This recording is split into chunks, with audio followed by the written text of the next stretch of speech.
I'd like to invite the Morgan family first up to show their video. Come on up, please. Welcome. Hello.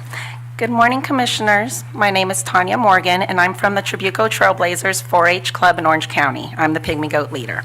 On March 27th, our 4-H lost 8 pygmy goats to a mountain lion. Another was injured but survived. It happened outside of Lake Forest on the outskirts of the canyons of Orange County. We had converted horse stalls into fortified pen enclosures where the club raises goats and pigs. We and 5 other families who shared the pens had just returned from a show in Lakeside. We tucked the goats in, and all of them were show goats, most were champions, and then we headed off to home. When our pig leader arrived the following day, he was shocked to find the bloody scene and called me right away. We were devastated and surprised because the pens were fully enclosed and we thought they were fully predator-proof. We realized one thing had changed. A board had been placed at the bottom of one of the gates and it had been removed to make it easier to push the wheelbarrow through. It left just enough space for a lion to squeeze in, and we didn't realize how tiny the space needed to be. No one knew who to call. We tried animal control, the warden. Eventually, we heard about Dr. Winston Vickers, who studied lions in our area for 15 years. He came out that day. As parents were worried about the kids, not only were they heartbroken, but we worried how safe they would be with a lion roaming around. Caring for their animal is an everyday thing. They work hard at the ranch, and it's usually at dusk and dawn. We learned that if we asked to have the lion killed, a permit would be issued so we could hunt the lion, but Dr. Vickers explained that the worry wouldn't go away. Another lion would eventually move into the territory, if not multiple juveniles. So the real solution was to teach the club about mountain lions and get the tools we needed to be safe. We called the Mountain Lion Foundation, and Lynn came out to see our pens with Cooperative Extension. They showed us all the hidden places where a lion can get in and how to fortify the pens better. Now we're testing a statewide predator curriculum for 4-H and creating a response team to bring expertise and even loaner pens to people who lose livestock to lions. Because of all the media, people now call me and ask what to do. I give them Dr. Vickers' number and also Lynn's number. My daughters, Jaden and Alyssa, are here to testify too, and we thank you for taking the time to listen. Thank you. Hi, my name is Jayden Morgan, and I cared for and loved one of the pygmy goats that was killed. His name was Bodie, after the ghost town, and I raised him from a tiny baby. He was an everyday part of my life for more than 3 years, and I'm 12 years old now. I was devastated to hear when Bodie had been killed. The television stations and newspapers all wanted to talk to us, and they kept using the word attack. Lots of people told us that we should kill the lion and that we should come back, we should come back. Dr. Vickers put out trail cameras, and we even got pictures of the lion returning the same night. That made it very real. None of the goats had been eaten, and we struggled to understand that. But Dr. Vickers told us the lion gets really scared in an enclosed space with other animals. It feels like a dangerous trap. Out in the wild, a lion kills a deer, and the rest of the herd scatters. He eats his meal in the safe and quiet. But inside a fence or a barn, the lion sees nothing but crazy, terrified animals all over the place. And he feels like he could be kicked or gored by the hooves and horns, so he just keeps on killing until all the motion stops. Dr. Vickers told us that at least half of our local lions have killed a domestic animal. It doesn't happen often, but when it does, the lion's life is on the line. He also told us how important every mountain lion is, especially in our mountains. They are almost most endangered in the whole United States. We saw his reports on DNA and that some of them have crossed eyes and kinked tails, just like the Florida panthers. It's because they can't cross the freeways, and lots of them have died trying to.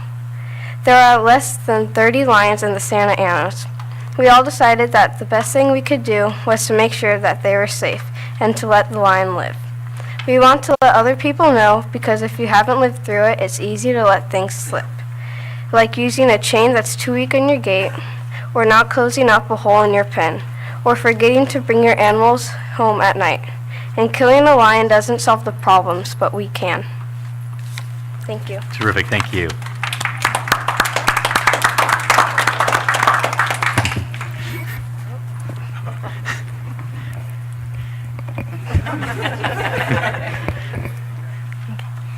Hello, Hello, my name is Alyssa Morgan from Trabuco Trailblazers 4-H. I also had a pygmy goat that was killed by a mountain lion in March. His name was Tucker and he was almost 2 years old.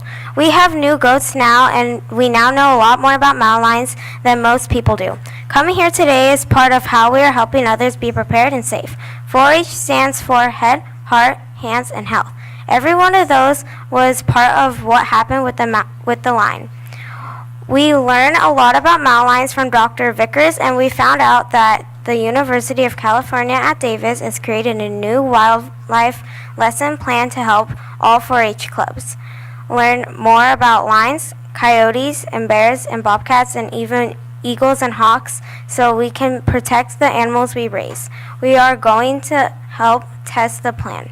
In terms of heart, it's hard to think clearly when you lose an animal you love.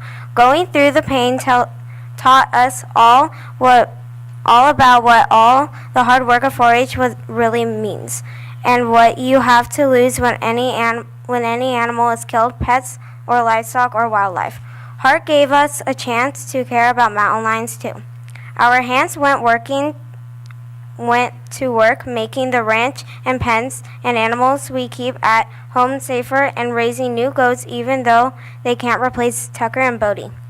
We care about our health, so we learn to stay safer and show other kids what to do if they see a mountain lion. Don't run or turn your back, stay together, yell really loud, and throw things at the lion. Be big like a grizzly bear. That's hard to do when you're 12 years old, but we can try. We also learned that mountain lions help keep the environment healthy, and that means health for people too. The 4-H motto is to make the best better.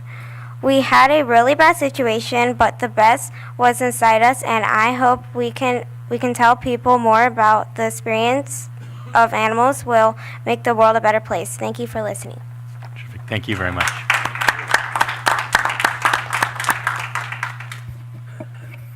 Any other speakers? Please come up now or a older piece.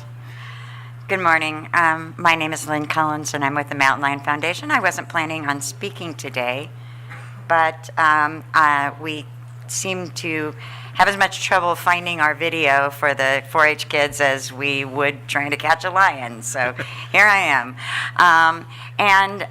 You know, what I'd like to say, because I have a couple seconds now, is just how important 4-H is for the future of both our livestock and our wildlife in California.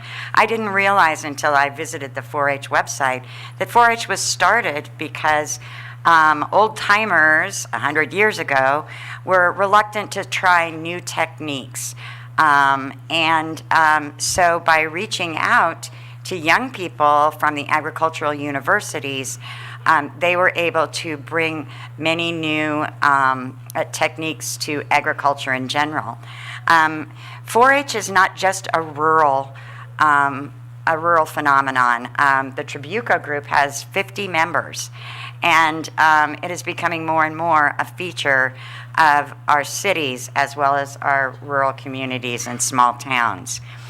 And I think that the importance that we wanted to get across with the video, and by having Tanya and Jaden and Alyssa speak today, is that just because it's livestock doesn't mean that there isn't hurt when it's lost. And that doesn't just count for pygmy goats or 4-H kids. It's also true of commercial livestock operators and everyone who raises an animal from infancy, as did Jaden and Alyssa. And so it's understandable when losses occur that people may want to retaliate. And we all need to take a moment and remember that those losses, in many cases, can be prevented, but that it's difficult to be logical when you come upon an animal that you've cared for a long time that's suddenly lost. And so I just want to give credit to the Trabuco Trailblazers, 4-H, and the 5 families that made that decision, and their decision to go out and try to help other people understand how that decision flowed and how they had to stop for a minute and overcome their anger and their fear and their sadness to make a decision to do the right thing by a lion that's truly important in its isolated population. And I do want to draw attention to the fact that even for the commercial operator, when these things happen, we all need to care, not just about the lions, but about the livestock and the livestock owners too. Thank you. Thank you.